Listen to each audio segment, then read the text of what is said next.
Prices going up everywhere. I don't know for how much longer I'm going to be able to afford this, but it's quite expensive. Myra, like millions of other families around Britain, is trying to make her money stretch as inflation hits a 30-year high. If the prices change too much, we just wouldn't be able to afford it. She started a Facebook page to log her family's battle to manage the household budget, but it's getting harder by the day. Our generation has not seen anything like this. I'm constantly thinking about changes that we can make and how we can make savings and how we can redirect finances and energy and does it feel like an uphill struggle? It's absolutely an uphill struggle, yeah. It's never ending. Myra used to be a teacher, but now she stays at home in Birmingham to look after her 3 children who all have autism. Mark is the real chef in the family. He works full-time, which should leave them in a comfortable position, but even he worries about what might have to go. They're all luxuries, and obviously we can cut back on luxuries at the end of the day. But they still struggle to balance the books. If you've got a set income, that's how much income you've got. That's all you've got to spend on your outgoings. And if the outgoings are changing, you know, one week that might go up, next week something else goes up, and your income is the same, then you get to a point where you think, this can't continue. So this is always a favourite. Myra goes to the local West Indian shop to pick up ingredients for traditional Caribbean meals, which includes oxtail, something which may need to be cut if prices keep rising. Is the oxtail, would that be first on the list of favourites that you look sad even thinking about it? You can see that. I literally do feel, I can feel that. Because we feel like we've already made the shift. We've already made the shift from not buying it at a takeaway, because it's about £8 for a large meal for one person. So that's about £12 in money, but that feeds us all. Today's figures show inflation is now 5.5%, rising faster than expected and forecast to soar past 7% by spring. Cereal is up over 3%, eggs up 8%. Coffee has climbed 6%, margarine an eye-watering 37% more expensive. And if you fancy a condiment, it'll set you back an extra 12%. All in all, this adds up to an extra £5 billion on shopping this year. And supermarket bosses have warned this will only get worse. Ison's a family business. We've been going for 51 years. And my dad, who started the business with my mum, talks about inflation rates of, I think it was 22% in the 1970s. Unimaginable now. And I suppose that's the problem. There's a whole generation of people, myself included, who are used to low inflation and low interest rates. Iceland have frozen prices on some of their ranges, but they can't do it for everything. Well, if you look at the UK supermarket sector, we operate on very tight margins because it's a very competitive industry. So we're not an endless sponge that can keep soaking up constant price increases. And I suppose it's the perfect storm, which is driving all of this inflation. The problem here is that because we have to make a profit, we have to try and break even. We've got 30,000 people who depend on us to do so. That will be sort of translated through into price inflation for the consumers. That perfect inflation storm came from the global economy trying to reopen suddenly after COVID, creating bottlenecks at ports and astronomical gas and commodity prices. At home, that translated into higher transport and packaging costs, rising energy and food prices. That meant bills getting more and more expensive in supermarkets, restaurants and forecourts, feeding the demand for higher pay, which adds further to business costs, which turns into even higher prices. And that bakes in inflation and makes it much harder to dislodge. Back in the Duckworth household, Myra talks about other cuts they've also had to make. It's hard because I've got 2 teenage children and a preteen. It's almost like I'm having to teach them. You know, my kids will look in the cupboard sometimes. The cupboard is full, but they'll say there's nothing to eat. Do you know what I mean? So the things that they're looking for aren't there, and that's because we've had to make those changes and we've had to make those cuts. And then they'll start to say things like, oh, maybe I need to go out and get a job. I mean, my son's 15, my daughter's 17. I want them to concentrate on their education. But even college has become an issue. Daniel wasn't able to go to the music school he chose because the family couldn't afford commuting costs. It really tugs at my heartstrings, and I really do struggle with saying no. I prefer to find a solution, and I don't want them to have to make the sacrifices that I've made.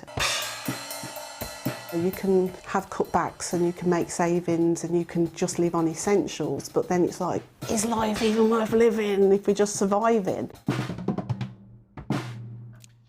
Well, the Conservative MP, Kevin Hollingrake, is a member of the Treasury Select Committee and joins us now live from York. Do you support people who say prices have gone up by an average of 5.5%? My pay should go up by 5.5%, whether I'm in the public or private sector? I don't think it's as simple as that. I mean, the national living wage is going up 6.5%, which will help a lot of people right at the bottom end of the ladder. So there is definitely help there. But these are market forces, international market forces. They should be temporary. It's a good news, but nevertheless, it is a real challenge for lots of people right now. But if you see inflation is higher than it is in the UK and the US, it's higher than it is in the UK and Germany. It's going up here to 7.5%, isn't it? Are you saying you don't support wage rises? Well, of course, I support wage rises, but you've got to take employers into account here. Also, you've got to take into account the position of the taxpayer. Lots of wages are paid in the public sector, of course, and you've got to try and make sure we don't see wage inflation driving overall inflation, because if you do, you see this downward spiral, which is bad for everybody. Nobody wins. What we need to see, and the one thing we don't want to happen that really does impact people's household expenditure really badly, is if interest rates start to rise. At the moment, as your graphic showed, the reason that inflation is so high right now is because of energy prices and shipping costs, both which are fairly temporary.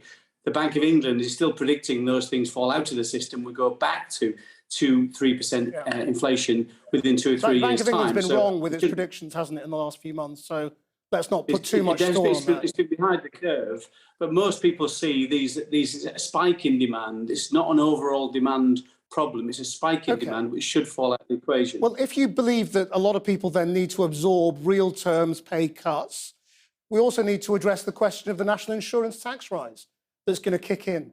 These inflationary increases are going to impact the cost of government borrowing so that all the money raised by national insurance will be wiped out paying government debt.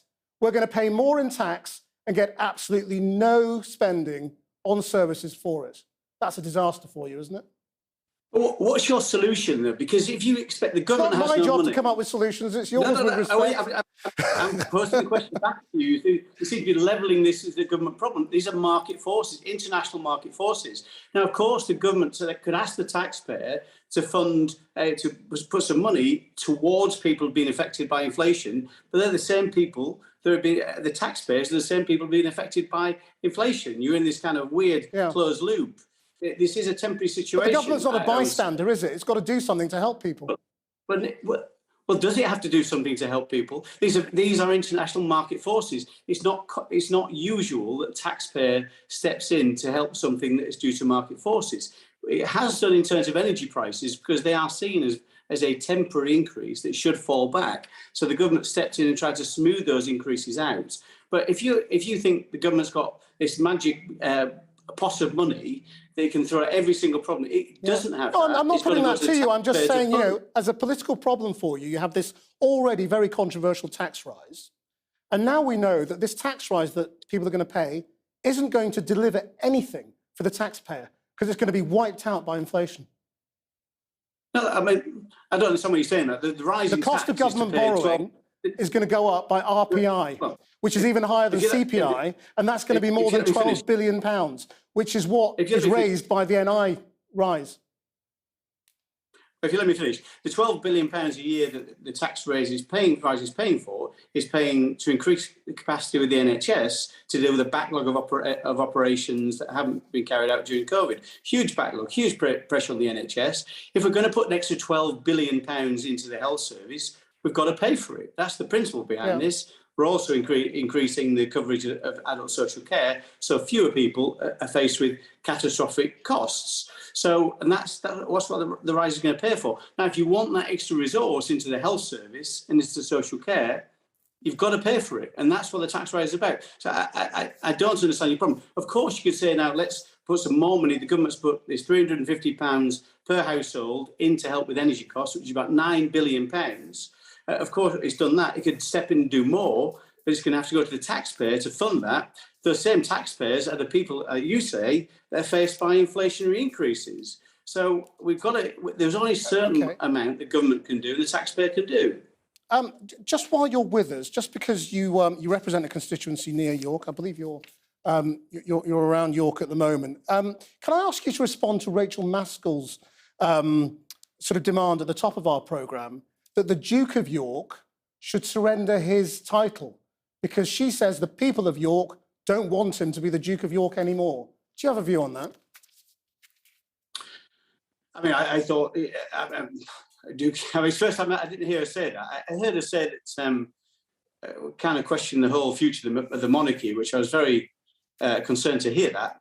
I mean, the Duke of York, obviously, I think is in a very difficult situation, and I think it's wrong to contextualise that in the overall situation with the monarchy in the UK. I mean, I think it's most people I speak to are massively supportive of the monarchy, both this generation and the next generation. So, in terms of whether Prince Andrew should keep his title, I think it's a fair question. I probably need to think about it.